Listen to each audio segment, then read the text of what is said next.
Good afternoon and welcome to Standpoint. I am Veronica Danik-Boy.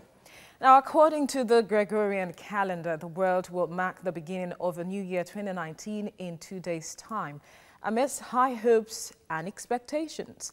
In Nigeria, it is already 48 days to the general election that many political watchers have tagged the mother of all elections. Political campaigns are in full swing. The social media is already agog with political rhetorics. Most billboards and posters are already carrying the face of various politicians. The radio and television are also not left out of the mix. On today's edition of Standpoint, we shall be looking at matters arising ahead of the February the 16th general election with respect to political campaigns and other issues. Joining me on the show is Shitu Ademola, Ogun State governorship candidate of the Alliance for a New Nigeria, ANN. I also have Pastor Dapo Akinshun, a member of the Buhari Oshibajo campaign organization. Gentlemen, welcome to the show. Thank you, Veronica. It's Ademola Ogunbanjo. Yes, I remember I confirmed the name, but then we'll make the corrections there. Well, the campaign train of the governing All Progressives Congress and President Muhammadu Buhari took off from Uyo, the capital of Akwa Ibom State. The president reeled out the achievements of his administration in the course of the rally tagged the next level. National chairman of the party, Adams Oshomole, was one of the APC stalwart present at the rally. In his remark, he accused the People's Democratic Party of engaging in mudslinging instead of campaigning on issues, blaming the PDP for putting the economy in a quagmire. Now, how would you describe the crux of our kind of political campaigns? Can it be said to be issues-based or just a mudslinging process by politicians as expressed in some quarters? I'll start with you, Dapo. Thank you very much, Veronica. As you can observe as well, there definitely has been some mudslinging. And without quoting what the chairman of the APC said, there seems to be a lot of mudslinging on unverifiable facts or unverified facts that seem to have been coming from the quarters of the PDP. You would see, as has happened in time past, when they claimed that the sons of one of the candidates was abducted, whereas EFCC had gone in there to arrest somebody in a building that belonged to a young man. Even the source of the young man's money to build that kind of property was not in question at that time. But it was the fact that they went in to arrest somebody that became a point. At another point, they said the vice presidential candidate's account was blocked, whereas the man never came out to say it himself. He never denied or confirmed it. But obviously, those are untrue things that are going out. However, in a campaign like this, when there are issues to be raised as well, that one other side is guilty of corruption, it will not be mudslinging to say the same things. And you have to be careful about what is mudslinging. Mudslinging is when you are saying things that are untrue and unverifiable. But on the other hand, you could also have some truths that show that a candidate is corrupt. And some of those things may be said, have to be said in the course of the campaign. However, you will see that APC has laid out his manifesto, he has said what he has done, and we're saying what they're doing is we're going to the next level from what we have done. And I think those are facts that are verifiable. Some of them, people have challenged them. Many of it, I have also tried to verify myself by going out. And you find that many of the assertions are things that you can check and you can find. For instance, Lagos-Ibadan Express Road has been abandoned for several years. Work was never completed. Now you can see it is nearing an end. The rail lines that have been non-existent, you can see. I have ridden on the rail between Kaduna and Abuja. And those are things that can be seen that have been achieved. But then now the party is accusing the opposition rather of mudslinging. And is the party ready to maintain a stance of focusing on issues and not even throwing jibes at all? Because we've seen somehow jibes being thrown here and there. No, you will see that the thrust of the campaign of the party has always been talk about what you have done, let's talk about what we intend to do. I mean, other people, the social media has been agog with some of these things, but that is not the party's. And if you look at all the party has been doing, it has maintained its focus on saying, these are the things we've done, these are the things we intend to do. And it is ready to maintain that stance even in the heat of the campaigns. You will see that that has been a style of the APC, even in the 2014, 2015 campaigning. Right. They did not engage in the mudslinging as a party. What they did was concentrating on what are the things we want to do. That was when they started talking about the change mantra and had the 5 points that people are now holding them accountable and say, you said you will do this, you said you will do this. What part of it have you done? All right, let's bring Ademola into the mix now. Has the Nigeria matured to the level of focusing on issues from what you've seen so far? Nigeria has always been ready, mature for issue-based conversations during campaigns. It's the politicians that lack content, that choose to focus on individuals, blame parties, rather than discuss what is meaningful to the people. You know, where I do not condone mudslinging campaign in any way whatsoever, you would also recognize that, I mean, APC spent, what, the first 2 years, you know, blaming PDP for what they met and what's going on in government and what happened to the treasury. So the mudslinging started, you know, with the current administration. And some of the projects that was listed, they're projects that are being completed by APC. They were not initiated by APC. We can say that those projects have experienced undue delays under the PDP administration. I'm not a member of PDP, but I'm just stating the facts as they are. You know, but the bottom line is these are not brand new projects. On the rail side, it's not like we have come up with Transrapid projects. It's still the same locomotive that other societies are moving away from. But it helps with mass transportation. And it's commendable that they focused on it, and they've completed some of the streams. The Lagos-Ibadan Expressway as well, you can see that it's, you know, it's had funds injected into it, and then completion is in sight, hopefully. However, the interest of the people of Nigeria, I have engaged them because I'm running for office as well. The interest of the people of Nigeria is not in who did what and who didn't do what. It is in what are you going to do. If you can identify the problems, if you can show that, you know, you can relate to their everyday challenges, and then also speak to where we can go from where we are and how we will get there. Politicians that are not mudslinging, when they begin to speak about issues, they tend to focus more on the problem, right? They just say, this is what is wrong, this is what is wrong, this is what, but you need to move away from what's wrong. We all know what's wrong. We all go through what's wrong on a daily basis. What are you going to do about it? But don't stop at what you're going to do, because that's also, you know, baseline, you know, knowledge. How are you going to do it? And it has to be compelling. Everybody must be able to relate to the solution. Yes, you know, the current administration at the federal level and across the states as well, you know, they haven't particularly delivered on promise. Okay, this is an administration that came in, you know, on the wings of we will fix security issues, fight corruption. You know, we'll fight corruption. There are people in this, diversify the economy. Yeah, and then economy. You know, so those three things, but they haven't particularly delivered on them. Right? There are people in the administration that have cases at AFCC. And then there is some level of impunity going on around, you know, even the presidency itself. And these things are not being checked. Insecurity is still the order of the day in the, you know, northeastern part of Nigeria. And it's not as if the Niger Delta itself is totally at peace. And then a brand new level of insecurity emerged, and it became even stronger under this administration. That's the carnage of the herdsmen. So, and then you can tell as much as I can that the diversification of the economy has not happened just yet.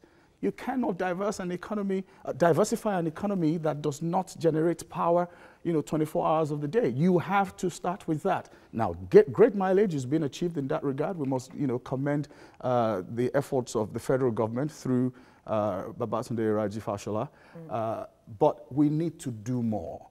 And because there is so much more to do, you can't speak of the next level because you're not even done with this level. And so what is the ANN bringing to the mix to do differently? What is it planning to do differently, since it has been able to identify all of these problems? More needs to be done. So what does it intend to do differently? So interestingly, the agenda is, and I'll speak to my state, Ogun State. The agenda is to turn Ogun State into the wealthiest state in Nigeria by 2025. And the wealth we speak of, which will be also the color that you eventually see spreading across the nation, when we take the presidency, is we speak of wealth that will be measured by revenue, increased revenue, that is, recognizing that revenue is a function of productivity. And productivity in this context will be driven by industrializing the state along the lines of our natural resources. And we have many. And then second stream is to turn Ogun State into the food basket of the Southwest region, which means we must invest in agriculture, mechanization, yield optimization, seed enhancements, and all of that, all right? And then the techniques for planting and, and all the other programs we have. And those are the two streams that will drive productivity in Ogun State to increase revenue. The second level of, measure for wealth is the quality of our human capital. And you cannot speak of sustainable wealth for any society if there aren't qualitative human beings, if we cannot turn human beings into human capital. To move human beings to human capital, you need to invest in their training and education, be it conventional education or skills acquisition through TVET. We must resuscitate. Aren't we doing that already? We're not doing enough. We're not doing enough at all. We must resuscitate the technical colleges, not only in Ogun State, across the country. Now what we're doing is we're bringing in, through collaborations and partnerships with, South Korea or Japan, we're bringing, experts to come and train for a month or two. And then even we don't pay for that, it's some kind of grant that's given by these countries, and that's not sustainable. We must take our own destinies into our own hands. These by technical paying for it. We must pay for it. We must build the institutions. They exist already. Does that determine the quality of what we get? So it's about sustainability. If we rely on the goodwill or charitable heart of Japan, and then they come and they train our people for 6 months, and then we don't see them again for another 5 years, because they have to go across the world, right?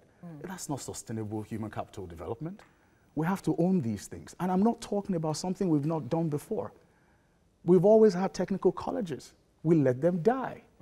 So what I'm saying is, let's be responsible again and resuscitate them. All right. And of course, the third level of measuring wealth is, well-being, which speaks to increasing life expectancy, reducing mortality at birth, and all the other elements that speak to nutrition and sanitation and vitality.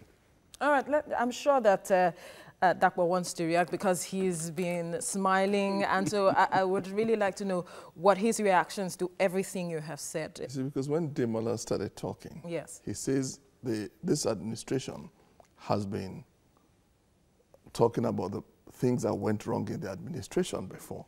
But he has gone on the same journey now, telling us how the technical colleges are not working, how the things that used to be good in the past have stopped in the last couple of years, and which was under PDP administration.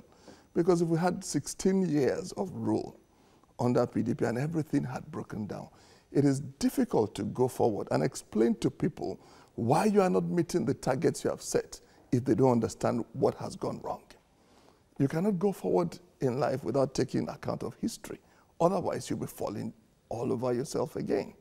And if in the last 16 years before a new administration came in, things had gone so bad that we all admitted everybody was tired of PDP then. And it was not, what happened was a mass movement because Nigerians had had enough.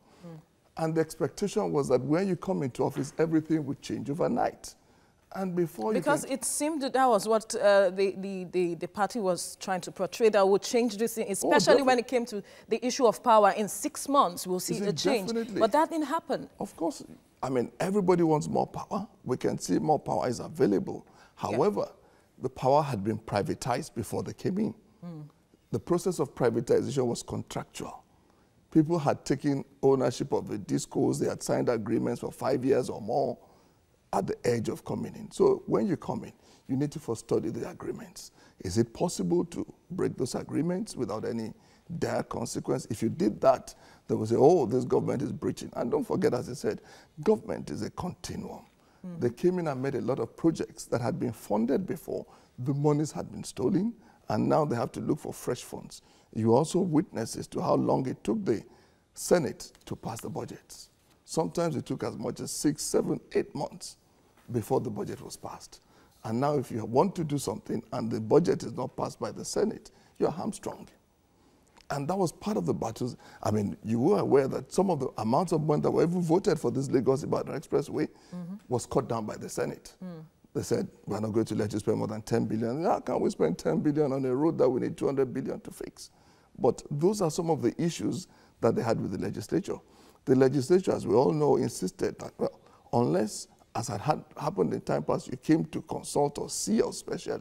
Okonjo-Iweala came up and said, before the budget was passed, they gave so much money to the legislatures to pass. This administration said, we're not going to continue that nonsense. And of course, if we're going to fight to keep this thing straight, if change is going to come, it's going to be difficult, it's going to be tough. But the people need to know what is going on. Otherwise, they will think it's just a matter of that we can't do what we said we want to do.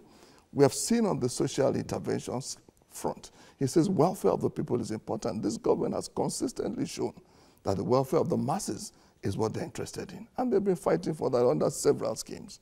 Trader money, JEEP, and all those social intervention schemes that have been going on. But even at that time, the budget had to be passed. They were working within a time frame of what is allowed. And before those things started rolling out, time had gone. But one key thing he mentioned that I would like you to touch on was sustainability. All of these projects that you're talking about, sustaining them, ensuring that they make the necessary impact is another thing. That is why we're talking of the next level. That we have started these things. The only way it can be sustained is having a government that has integrity and will not steal all the money. Because the way this thing has been administered and the way it has been done is that the money is going directly to the people. And it's not going through the House of Reps, it's not going through the Senate. Of course, they wanted to hijack the whole process and said, let us pass it through our members, let it be a constituency project. They said, no, we want it to get to the people directly. And that has been achieved. But if you are not allowed to go to the next level with this, then you will find that the whole process will be hijacked, which is why it is important that what they have started, let's say another 4 years and see how far it goes. Then you can complain and say, well, they haven't done it right. But if it took 16 years to tear down, as we all know, it's a lot easier to destroy than to build.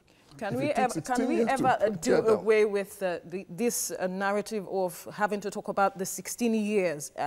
Can we ever do away with it? Oh, because yes. It seems like some Nigerians are tired of hearing, oh, 16 years, 16 years. Can't we look forward to, build things without mentioning 16 years? We will. But however, before we get to that point, you need to understand where you are coming from. It is important that you don't lose sight of what has happened.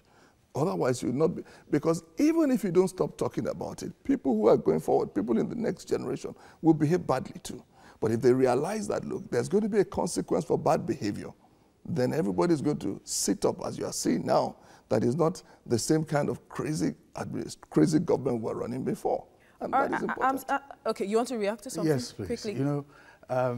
Interestingly, we don't need to remember the last 16 years, to help people to, learn about bad behavior. There's enough bad behavior in this administration for people to learn from, But that said, the trader money question. So I attended the town hall meeting at Lagoon Restaurant when this administration was running for office. And it was the professor that came to speak. And when I heard the promises being made, I thought to myself, it's either these guys are being insincere about the reality of the nation, or they do not know how bad things have gotten. Whichever one it was inexcusable for a team running to run the nation. We knew, even when elections were going on or campaign was going on in 2015, that the promises being made by these administrations could not be delivered. That said, when you roll out an empowerment program and you start doling out 10,000 naira a few weeks to elections, nobody not a few weeks. Not a few weeks to elections. See, You see, and that is what the delay in passing the budget had cost. Yes. It had been a program from the beginning. The plan was there, and then I hear you on why it was delayed. But only a couple of months ago, the disbursement started. Right? It's going all over the country, and it didn't just start now. I know. A couple of months ago, it started. Right? The Jeep, and then when you give people 10,000 naira, I mean, please, how many people will sell oranges and watermelon, or sell roasted corn and plantain? Because that's what 10,000 naira can do. If we really want to empower the people, if this was really for trading, I mean, most of the people that benefit from this, 10,000 naira already have debts. So what you're saying is that you don't think this is really about trading. There's no sincerity of purpose in it. This, in my opinion, is vote buying. However, when you talk about how many people can 10,000 empower? Wait. However, the Empower program is an amazing program. All right. I know, I'm aware. The Empower program is a training-based program, and if you want to empower people, you must first give them knowledge. Even if it's traders, you must give them knowledge. They must learn to trade. They must learn to calculate cost and benefits and profits and revenue. What you're saying is because you don't have adequate information. 10,000 naira. It's because you don't have adequate information. But I do. No. But how the trader money works is that it's based on a cluster. Those of you who are traders in this cluster, take this loan to improve your trade. If you are farmers, if you are orange sellers in Igbo market, you all come together and guarantee. So when you refund that money based on, and what makes you refund it is that peer pressure, the group pressure, that those of you in Igbo market, 20 of you in a group have said, this man is part of us. When you give him a loan, he's going to refund it. This is different from Jeep, which trains you in formal education, in which you have a certain level of education to go. But this is talking about the poorest of the poor. And when you say how many people can you reach? They're not poor because they're uneducated. No, a lot of them today, at least, has reached over 2 million people as at the last count. And when you look at 2 million people getting to 10,000, that's about 20 billion. But look at how much the government has spent in time past on intervening for the rich. Look at how much AMCON spent for 100 people, 3 trillion naira. This is nothing compared to what 20 billion you're injecting for the poor people to get a chance to do business. I went to Lagos Island Market recently, and I was going to buy sponge. And I asked the woman who had the sponges on her, this is the traditional, the old sponge, and she had on her, I said, how much is all the sponge you had there? Because I wanted a substantial amount. I said, that it was 40 naira per one. I said, well, if I want to buy plenty, how much? She said, I can pay 30 naira. I said, well, if I want to buy everything that she came to the market with, it was under 5,000 naira. So how many people can that is a woman who left her house to come and trade. She went to her neighbor, collected all the sponge that one had to, and everything that I bought there was under 7,000 naira. And you would believe. And they came to the market and you would believe that 10,000 naira is a meaningful investment to that woman. Definitely if we analyze it out of the context of the cost of living that you and I are aware of, when you consider cost of living expenses in this country, not only Lagos, you would know that even though that woman comes to the market with 5,000 naira worth of wares on a daily basis, she still lives under the poverty line. We did not win the capital. And so 10,000 naira would not do much for her. It won't do much. I would rather meaningfully lift 1 million people out of poverty than just, dole out stipends to 100 million people. Woman has got We did not win the poverty capital of the world by accident. We deliberately came up with policies such as this one and walked ourselves into it. If we had policies like this, people would have been lifted out of poverty a long time ago. We can argue this. But what we had before was 100 people being bailed out by AMCON with 6 trillion naira. Come on, how would that help? Now, let's move away from that now to the issue of security, which you touched on earlier on, where you talked about the issue of the herdsmen. But the president in the campaigns in Uyo said that the Boko Haram has been dislodged. But then INEC has raised some sort of anxiety, saying that this issue of insecurity might hold them back from conducting elections in the Northeast. So now these are two different views coming from one place, but I want him Dapo to touch on it, really. Boko Haram has been dislodged. That is not subject to any dispute at all. But then they've been launching attacks on military formations. At the time this government took over, 17 local governments in this country had Boko Haram flags foisted, and they were declared Boko Haram territory. Today, there is none. But however, what you have is recent reports have shown that there are still some towns under their stronghold. They may not have flags, but they are still under their stronghold. So what I'm saying is that what you have is a guerrilla warfare.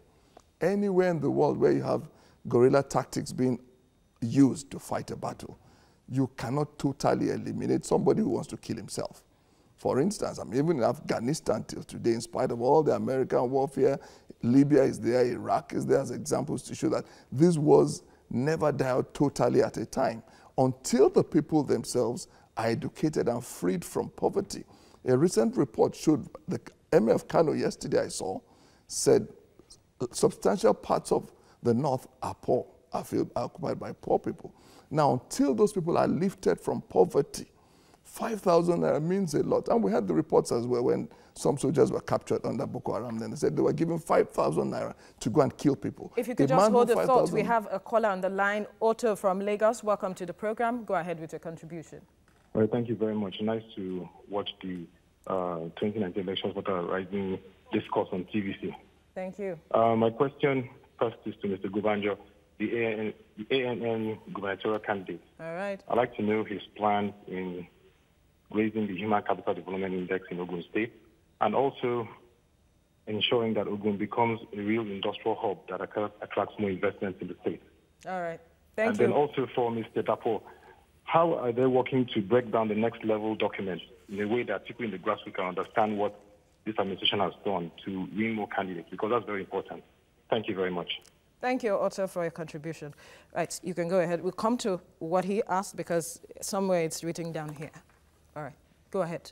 So breaking down the next level document is about, at least there's an admission, first of all, and thank you for that, that there is a next level. There's a document that is prepared, there's a plan to go forward, and there are things that this administration wants to do. Breaking it down to the ordinary man to understand is part of the policies that are being implemented that we can see. He just mentioned now that trader money. Trader money is giving out 10,000 now. The next level will be 20,000 when you repay this one, and 50,000 when you repay the next loan. And those are the things that people can connect with and get a feeling of what this government is doing on the next level. In terms of the social wealth, in terms of infrastructure, we can see that some railroads, some projects are being completed. The next level is that when we complete Lagos to Ibadan rail line, the next level is taken from Ibadan to Ajaokuta and to Kano. All right, you had a line of thought earlier. We were talking about security, so I'd like you to go back to that because we'll soon be going on a break. Talking about the security situation, yes, we had seen how the territories have been recovered, but the guerrilla warfare that has continued are things that come flashes in the pan. And you can see the army is now located, the headquarters of the army. This is the first time you have the chief of army staff being located in the war zone himself. He's not operating from Abuja, but he has moved to the theater of the war zone and commanding his operations. And those are things that show that they are right in the middle of this battle to save the Northeast.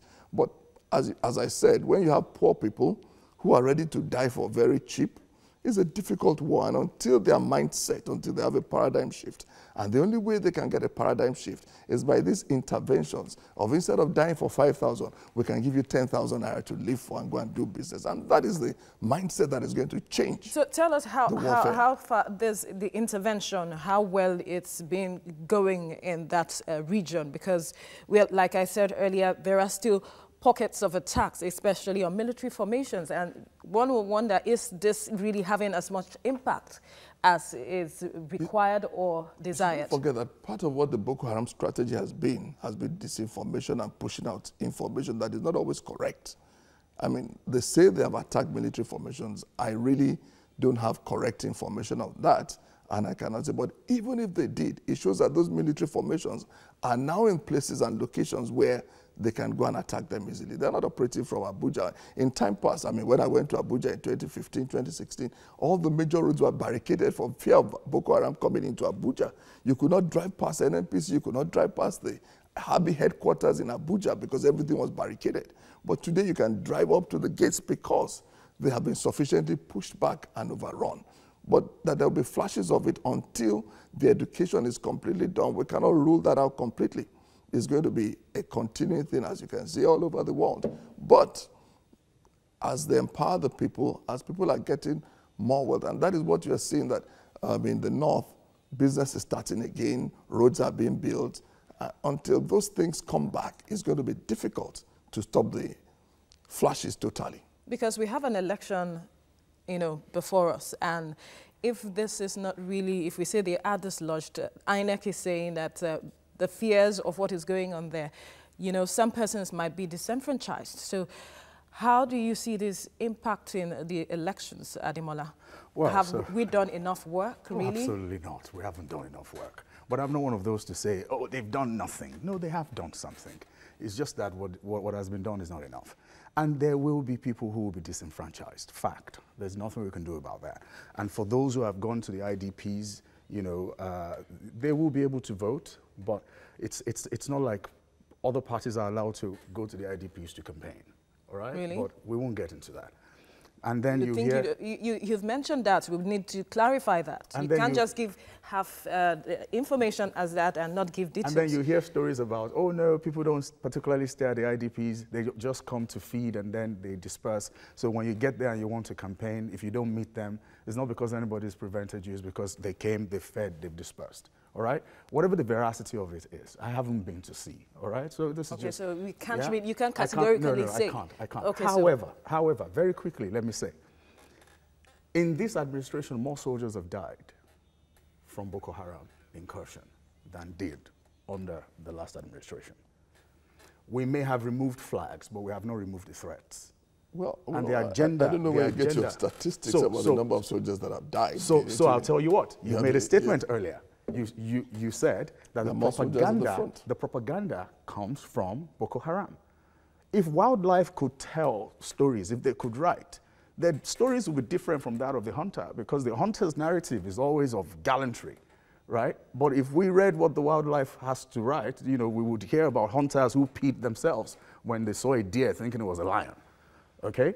So in this case, both Boko Haram and government can communicate. And a large part of warfare is psychological warfare through communication.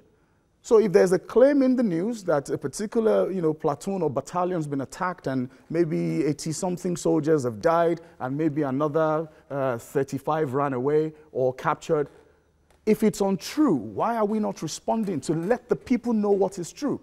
No, if there is no official response from the government, we will believe the narrative that's been told. No, but on the and contrary, that's what we'll base our judgment on. So, but here's the deal. Here's the deal. The president said Boko Haram has been dislodged. Mm-hmm. That's a campaign rhetoric. But somebody who is facing reality, the INEC chair, then says, no, we're going to have security challenges in these areas. In some of the areas. Because he knows what's going on. However small, however limited. 17 local governments. Of course. See, however these numbers are important to the election. Because these are people. And these are people. These are people that will have no opportunity to choose who their next president will be. Demola, as you have just said now, that some of these people are in IDP camps, which are protected. And if there's a threat of voting in some of the areas, there are protected IDP camps that they can go to vote. Also, with the information that is out, I know that the government has been putting out more soldiers, more battalions are moving to the north. And it was on the news today that Operation Python Dance is even starting from January 1st. And so there's a lot more effort to put in place security measures. It's not as if the information has come out and they're folding their hands. No. A lot of effort is being put in securing those we must commend the ingenuity of the government to come up with different names for this we need, gentlemen, we need to quickly go on this short break. We'll return and continue with the discussion. Do stay with us.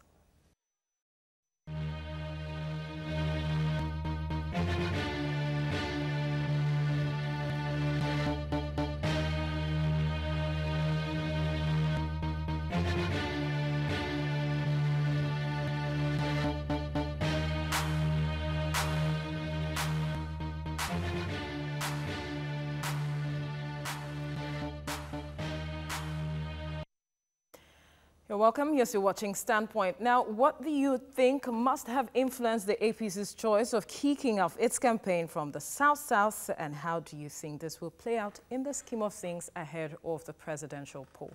The APC kicked off its campaign in the South-South. It came as a surprise to many. Why the choice of the South-South? We want to go home. We want to go and tell them what they are missing by not having Home? How APC. do you mean? I mean, we want to go and meet. Our campaign strategy this time has been going to meet people in their homes.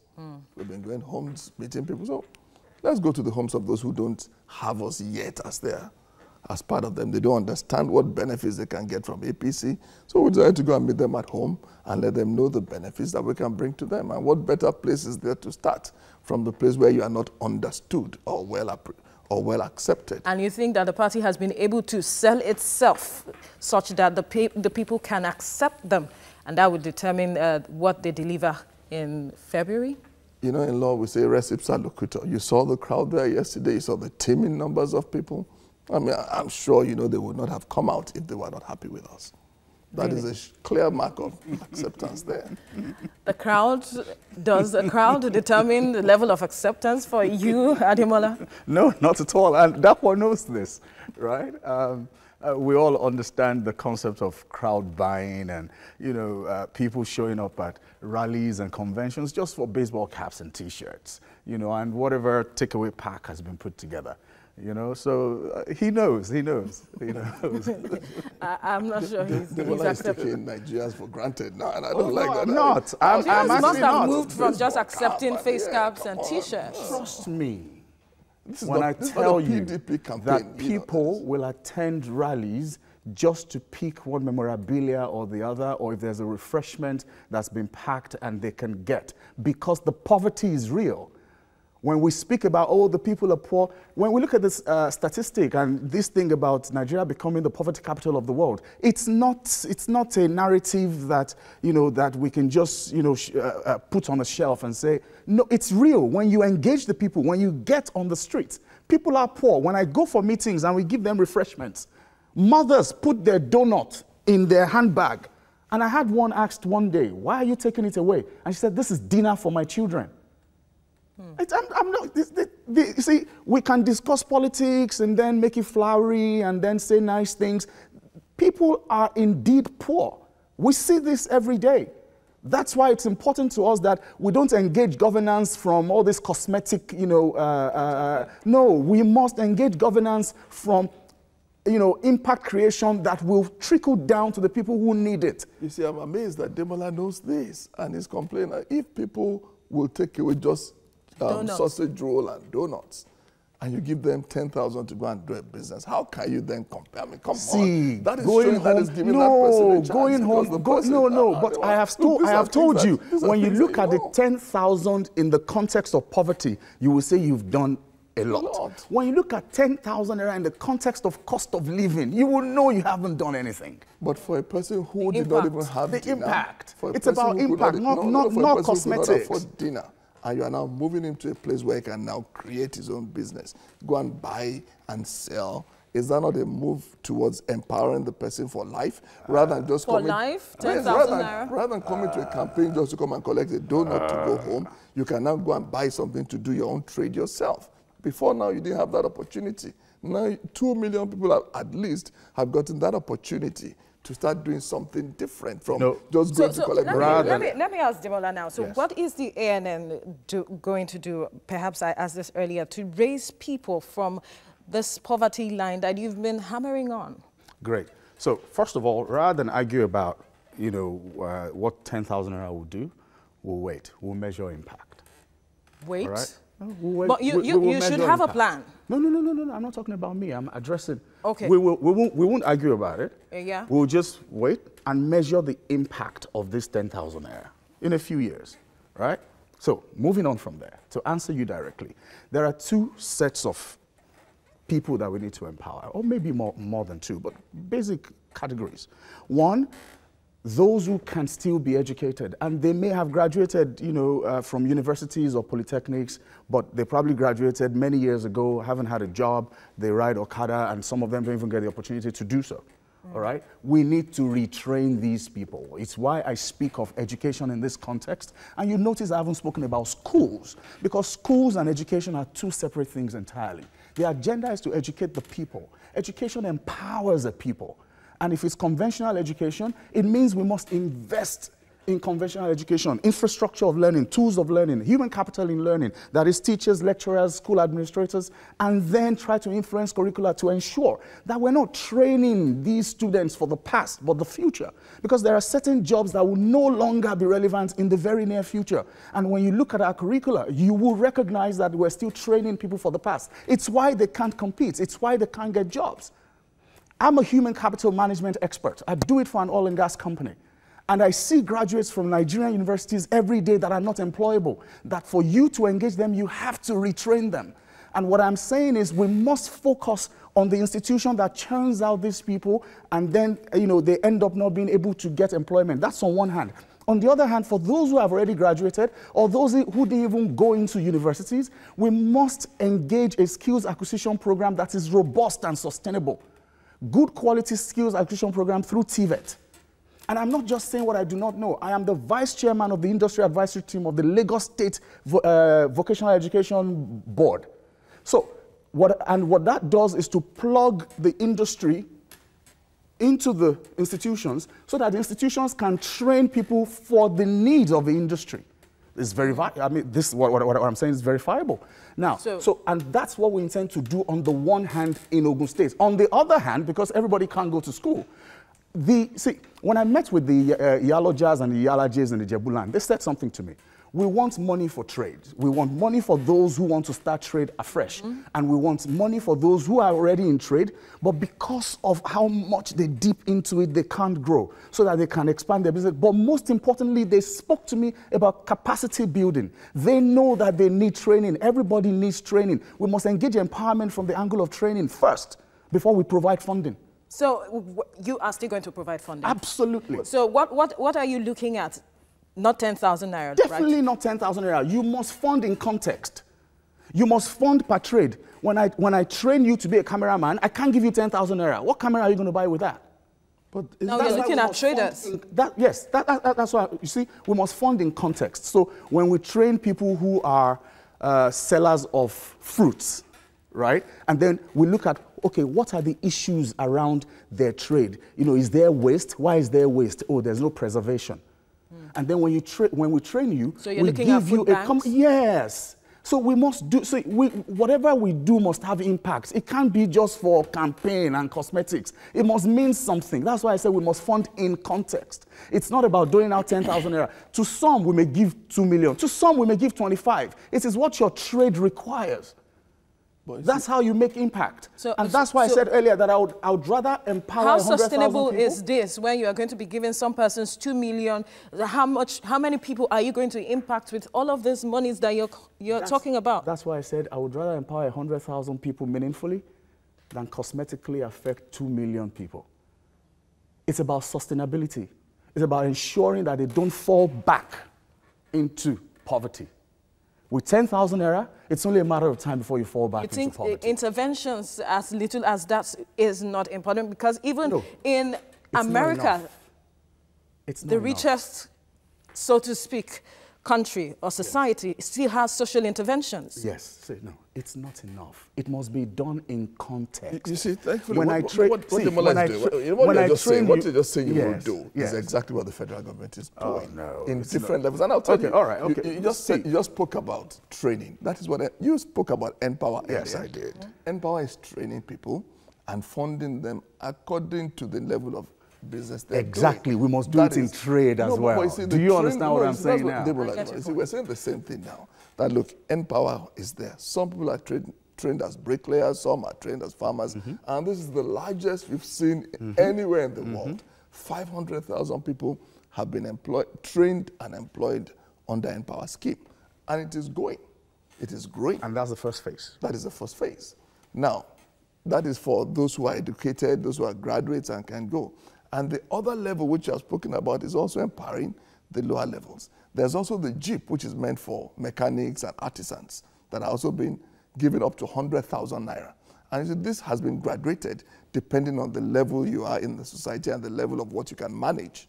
Because even if you give someone who is a trader 100,000 suddenly, no matter what kind of training you have given the person who has not managed 10,000 naira first, you're going to have a problem when you give 100,000. He's going to go and marry a second wife. He's going to go and do things that are not totally correct. I mean, because he has seen sudden wealth. We've seen that in time past. So graduating it according to the level of education you have, your station in life, is what this administration has done.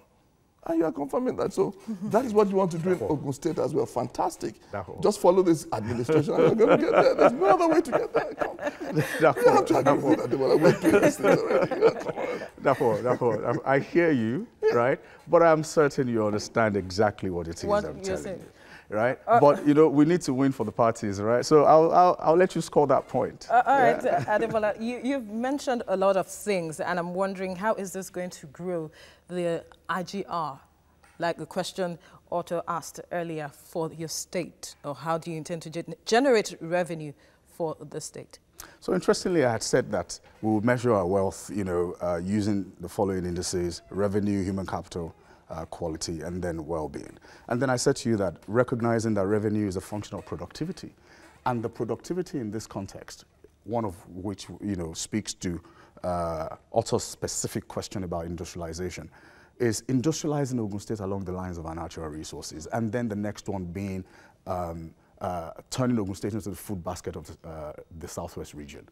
And we can do it because 74% of our land is arable. Right? And we're about a little over 4 times the size of Lagos. Now, what I mean by industrializing Ogun State actively along the lines of our natural resources is to say, let's go after the type of manufacturing that says, rather than sell cocoa seeds, you sell cocoa powder. And you ensure that the processing of cocoa into cocoa powder is done locally. That way, that farmer who has a cocoa farm can provide the feedstock to such manufacturing process. And that helps with guaranteed offtake for as long as certain standards are kept. And we will help with all of that. And it also helps once the youth population recognize that whatever it is they cultivate, there is offtake for it because of the kind of industries that you have brought into the state, then they will engage agriculture as well. We can't just keep saying to people, go back home, go to your village and farm. Not everybody left a piece of land in the village to farm with. We have to actually handhold the process. That's on one hand. Now, talk about natural resources. We've got bitumen and tar sands. We don't have any bitumen refinery in Ogun State. We've got oil and gas in Ogun State. We have no gas processing plants. We're not even exploring the oil. We've got a pulp for paper. Can they, with the kind of system we run? Yeah, they can. See, there's a role that, you know, government can play. So rather than say, oh, come and invest in our, in our states, and, you know, we're holding investment fora here and there, and you have to do the work. You have to present to the investment world or the investing world what it is you want them to invest in, what resources you have. And one of the things that, you know, you will also have to present is one natural resource that Ogun State has that most don't talk about: proximity to Lagos. Is that a resource? It's a natural resource. Because for you to, you know, put a factory anywhere, there are 2 things we're taught, you know, in economics: closeness to raw materials and closeness to market, right? Lagos is the market. So why can't you create the market in Ogun State? So it really doesn't matter where the market is. Ogun State is so close to Lagos. There are times when there's a street when you're coming from Ogijo and you enter into the Ikorodu area. There's a market, right? That market has a street between you know, somewhere is, you know, between the stalls. Once you cross from one stall to the other across that street, you're in Lagos State. Right. Right. So it's, you know, the proximity is there. You want to explore that. But one of the things we must lead with is infrastructure. See, when politicians say to you, we will create an enabling environment for people to come and invest in the state, you need to ask them, what do you mean? What are the components of an enabling environment? There are 3 main components for an enabling environment for investment to come in. Number 1 is your policy on enterprise. Number 2 is infrastructure, your road network, the ease of moving people and goods. And then there must be security. People want to know that they're doing business in an environment that is safe and secure. Your target on job creation? So job creation, again, I go back to knowledge. When you create jobs without training people, what you find is that non-indigens will come, they will engage the enterprise, they will extract the value, they will repatriate it. So as you are creating jobs for who? For the people. I just told you a few minutes ago, a number of these guys are not employable. So we need to retrain them as we're investing in enterprise with the private sector.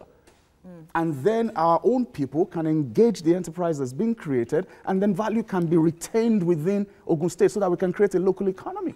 All right, now we are running out of time, and so I have to get the final word from Dakpo. Your party has kick-started its campaigns yesterday. There's been a list of persons, although there was some controversy as to certain persons being on the list or not. But so far, how formidable is the structure to deliver for the party? As you can see from the list, we have people who are tried and tested, who have performed at different levels and who are still performing on different functions they're carrying out. So I have no problem at all with the kind of people that are on that team. The most important thing that we always have pushed in APC, the party has always looked at men and women whose reputation are not questionable, characters are not in question when they're doing this work. And from the list you've seen, almost everyone there, without an exception, are people you can say have worked in good places, have done something before, and they can. And I have no doubt at all. But clear the air, is Femi Otedola a card-carrying member of the APC?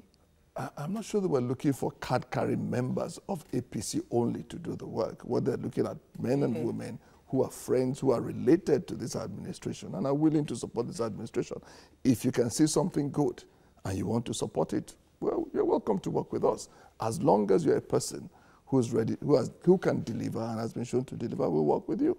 But we're not looking for only card-carrying members to work with.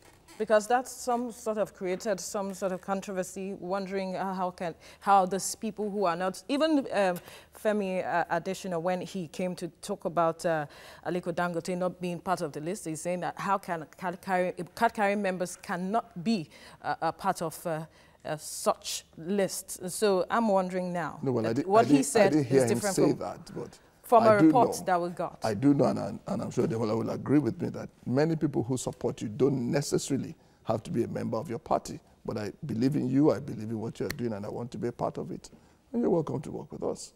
All right, your final word, Ademola, because we're running out of time. Well, on the note where he stopped, I'm expecting his support. He doesn't have to be a card-carrying member of ANN. And I'm not running against Buhari, right? Not at all. Interesting. Well, I mean, thanks for having me. I hope we get the opportunity to do this more often. And I hope that this time around, the people will recognize that parties don't run government, people do. And we need to dissociate ourselves from these, emotional attachment to parties, look for credible candidates, and vote them into office. I like the way Demola has put that parties don't run people, don't run countries, people. And for the first time, we have a president and a vice president who are men of integrity. No matter what has been said, not one of them has been accused of any wrongdoing.